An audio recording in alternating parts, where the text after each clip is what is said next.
Од Пацифичките острови Самоа и Кирибати преку земјите на далечниот исток до Аљаска, секој на свој начин ја дочека новата 2015-та. Минусните температури не ги поколеба американците во Њујорк и годинава да го задржат приматот за најгламурозен дочек, иако сликата говори дека освен влюбените двојки понесени од песната на Синатра за градот кој никогаш не спие, Тајмс сквер ја губи трката со другите светски метрополи.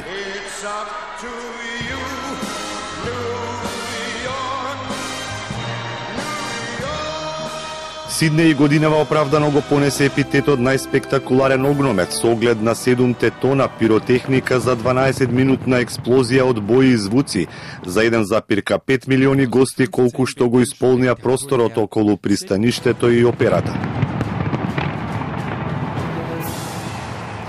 Најмасовно очекувано беше во Рио де Женеиро, каде што над 2 милиони бразилци ја исполнија Копакабана со традиционалната самба на плажа до изгрејсонце.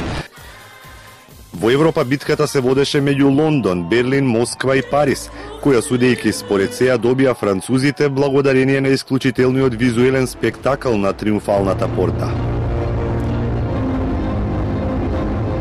Приматот најоригинален оди за група јапонци во будистичкиот храм во Токио и нивната традиција со камбаните да задзвонат 108 пати во име на 108 земни желби.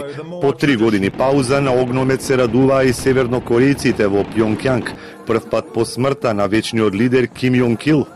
Годинешните прослави сепак минаа во сенка на новогодишната трагедија во Хонг Конг, каде што во стампедо загинаа 36 луѓе.